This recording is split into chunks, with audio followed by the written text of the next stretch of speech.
মাননীয় স্পিকার, এই দেশের সরকারি দলের যেমন সমাবেশ করার অধিকার আছে, বিরোধী দলের এই একই ধরনের সমাবেশ করার অধিকার আছে, এবং সেই অধিকারের জায়গা থেকেই জুলাই মাসকে কেন্দ্র করে জাতীয় নাগরিক পার্টি এনসিপি আমরা সারা দেশব্যাপী জুলাই পদযাত্রার কর্মসূচি ঘোষণা করেছি। গতকাল আমাদের উদ্বোধনী সেশন ছিল। গতকাল রাতের বেলা আমাদের মাননীয় বিরোধী দলীয় চিফ হুইপ জনাব নাহিদ ইসলাম এমপি, আমি সহ আমাদের কেন্দ্রীয় নেতৃবৃন্দ আমরা সাভারে গিয়েছিলাম, একটা সমাবেশে উপস্থিত হয়েছিলাম। অত্যন্ত দুর্ভাগ্যের বিষয়ে আমরা স্টেজে ওঠার আগেই সেখানে বিদ্যুতের লাইন কেটে দেওয়া হয়, সেখানে বিদ্যুৎ আর থাকে না। আমরা বিদ্যুতের জন্য যোগাযোগ করেছিলাম, কিন্তু কোনোভাবেই যোগাযোগ করে আমরা সমর্থ হয়ে উঠতে পারি নাই।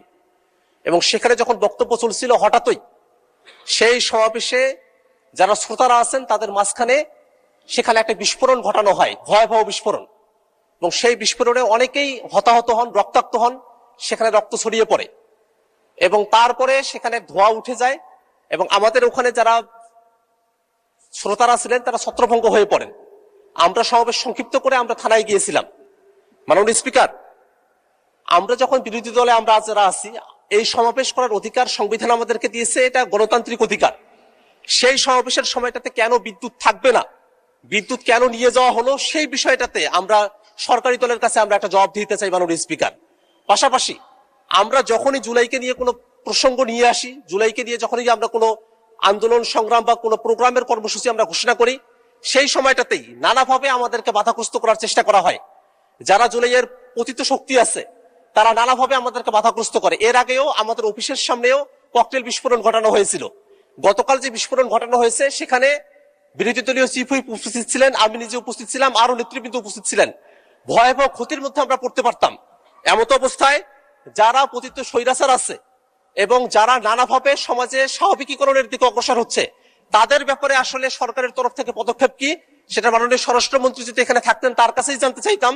কিন্তু যেহেতু মাননীয় স্বরাষ্ট্রমন্ত্রী এখানে উপস্থিত নেই, এই কারণে আপনার মাধ্যমে সরকারের কাছ থেকে আমরা জানতে চাই যে কেন বিদ্যুতের লাইন বন্ধ থাকলো সেই সময়টাতে, এবং এই যে বিভিন্ন জায়গায় দুষ্কৃতিকারী যারা আছে, এই অপরাধীরা এবং বিস্ফোরণকারীরা যে বিস্ফোরণ ঘটানোর সুযোগ পাচ্ছে, তাদের বিপক্ষে আইনগত কোনো ব্যবস্থা গ্রহণ করা হবে কিনা এবং আমাদের নির্বিঘ্ন সভা সমাবেশ করার অধিকার নিশ্চিত করা হবে কিনা, সেটা আপনার মাধ্যমে এই সংসদের কাছ থেকে আমরা জানতে চাই মাননীয় স্পিকার। আপনাকে ধন্যবাদ।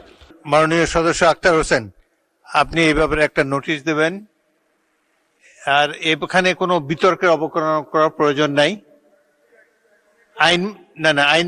আইনমন্ত্রী দাঁড়িয়েছেন, আইনমন্ত্রী কিছু বলতে চান? স্বরাষ্ট্রমন্ত্রী নাই, আপনি কিভাবে বলবেন? আচ্ছা বলুন। মাননীয় স্পিকার, আপনাকে ধন্যবাদ। স্বরাষ্ট্রমন্ত্রী উপস্থিত নাই, ওনার পক্ষেই আমি কিছু কথা বলতে চাচ্ছি। মাননীয় স্পিকার, আমাদের মাননীয় সংসদ সদস্য আক্তার হোসেন যে বিষয়টার অবতারণা করেছেন, নিশ্চিতভাবেই সেটা অত্যন্ত গুরুত্ব সহকারে আমরা দেখছি। আমরা আশ্বস্ত করতে পারি যে এর সাথে যদি কেউ জড়িত থাকে তার বিরুদ্ধে আইনিভাবে যতটা পদক্ষেপ নেওয়া সম্ভব, স্বচ্ছতার সাথে ততটা কঠোর পদক্ষেপই সরকার নেবেন। আপনাকে ধন্যবাদ মাননীয় স্পিকার। ধন্যবাদ মাননীয় মন্ত্রী আপনার এই আশ্বাস দেওয়ার জন্য।